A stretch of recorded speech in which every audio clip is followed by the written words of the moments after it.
बदनाम करने का काम ना कर।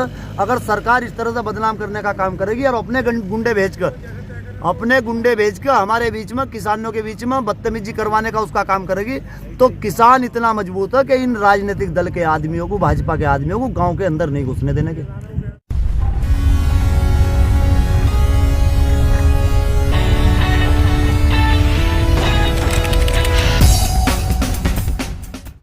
काश यही जज्बा पूरे देश में पैदा हो जाए तो देश को जन्नत बनने से कोई नहीं रोक सकता।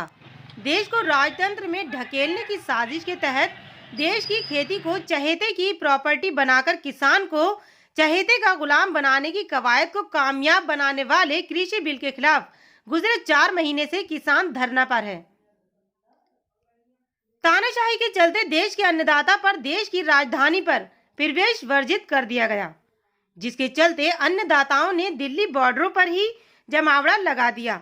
2 महीने के अरसे में तानाशाहों ने किसानों से मिलने की कोशिश नहीं की, बल्कि तिगड़ी ने पालतू गुंडों को भेजकर 26 जनवरी को ट्रैक्टर परेड में न सिर्फ गड़बड़ी फैलाई गई, बल्कि एक किसान को मौत के घाट उतार दिया।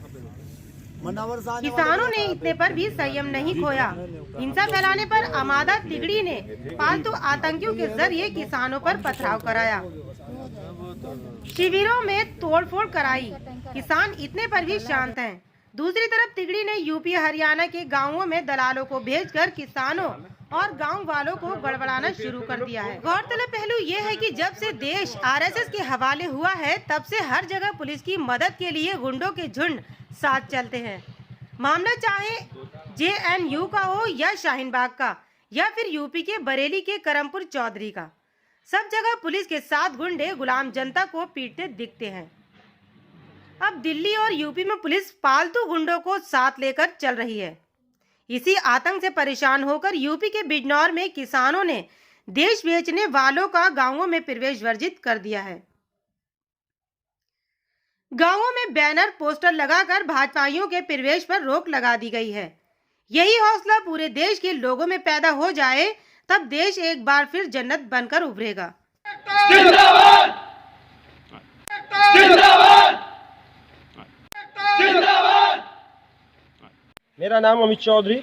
अमित जी, आपके गांव में बोर्ड लगा है, ये बीजेपी वालों का आना मना है, इसके बारे में बताइएगा, क्यों लगाया गया? बीजेपी वालों आना करने इसलिए मना है कि गाजीपुर बॉर्डर पर लोनी विधायक गुज्जर ने अपने चंद गुंडे ले जाकर वहाँ किसानों के साथ जो मारपीट करी और राकेश टिकैत जी के जो आंसू निकले, उन आंसुओं को देखकर यहाँ जन सैलाब फूट पड़ा। क्योंकि हम भी बालियान, खापसा और बिजनौर जिले में केवल 2 ही गाँव, गढ़िया और भोगी, तो हमारे बच्चों का और हमारा खून खोला, इसलिए हमने बीजेपी के सब नेताओं का बहिष्कार कर दिया। अगर हमारे गांव में कोई भी बीजेपी का सांसद, विधायक या कोई भी नेता आएगा, वो अपनी स्वयं की जिम्मेदारी पाए, ताकि यो ना कहे कि मेरी साथ कर दिया। क्यों इनका प्रोपेगेंडा है, ये अपने ऊपर अपना आप ही हमले कराते हैं और फिर नाम ये किसानों का लगाते हैं, जबकि ये किसानों के साथ पूरे षड्यंत्र के साथ गाजीपुर बॉर्डर पर इन्होंने बहुत बुरा हाल करा है। गाँव में जो बोर्ड लगाया है, बीजेपी नेताओं का आना मना है, इसके नहीं आना नहीं, बिल्कुल भी। बस अपनी उसको आओ, जिम्मेदारी पर मारपीट भी हो सकती है। अच्छा, अगर बीजेपी के नेता गांव में आते थे, गाँव में आएंगे तो हाँ, उनके साथ में कुछ भी घटना कर सकती है। गुंडागर्दी कर रहे हैं किसानों के साथ बीजेपी के आदमी मिलकर। कल महापंचायत होने जा रही है, क्या क्या तैयारियां हैं? कल जो सरकार 3 काले कानून और न्यूनतम समर्थन मूल्य की डिमांड को लेकर जो दिल्ली में हमारा आंदोलन चल रहा है, और दिल्ली में जिस तरह से सरकार ने अपनी हिटलर साइड दिखाने का काम किया, किसानों का पानी और बिजली बंद करने का काम वहाँ किया, और जबरन कुछ भाजपा के 2 विधायक थे, उनके साथ कुछ गुंडे लोग थे, उन्होंने वहाँ मारपीट किसानों के साथ की।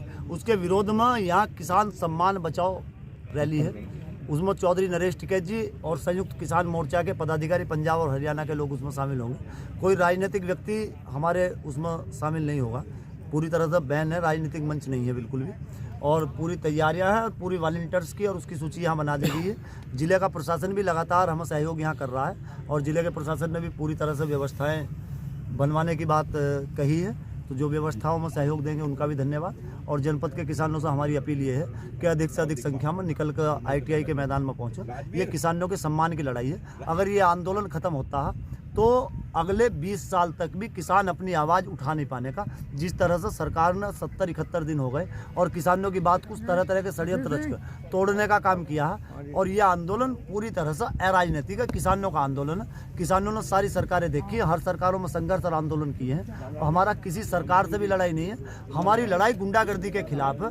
अगर जिसकी सरकार उत्तर प्रदेश में भी है भारतीय जनता पार्टी की, भारतीय जनता पार्टी के लोगों से भी कहना हमारा कि हमारी लड़ाई सरकार से है और सरकार षड्यंत्र रचकर किसानों को बदनाम करने का काम ना करे। अगर सरकार इस तरह से बदनाम करने का काम करेगी और अपने गुंडे भेजकर हमारे बीच में, किसानों के बीच में बदतमीजी करवाने का उसका काम करेगी, तो किसान इतना मजबूत है कि इन राजनीतिक दल के आदमियों को, भाजपा के आदमियों को गाँव के अंदर नहीं घुसने देने के। दिगंबर जी, कल कितनी संख्या में लोगों के आने की उम्मीद है? संख्या का हमें नहीं पता भाई, कितने लोग आएंगे कितने नहीं। हमने कॉल की है, कॉल भी शॉर्ट टाइम की है, कल कॉल की है 1 तारीख की पंचायत के लिए। किसान कितना आएगा कितना नहीं आएगा हमें नहीं पता। हम आंदोलनकारी हैं, लड़ाई किसानों की है, सबको आना चाहिए, हर किसान को अपने घर से निकल कर। हमें कोई पता नहीं कितने किसान आएंगे कितने नहीं आने के। हम किसी को विशेष निमंत्रण देकर नहीं बुलाया। हमने सबसे ये कहा कि जो भी कोई आना चाहे यहाँ इस मीटिंग में, सबका स्वागत है, लेकिन किसान बनकर है, कोई राजनीतिक दल का झंडा लेकर या राजनीतिक बात करना यहाँ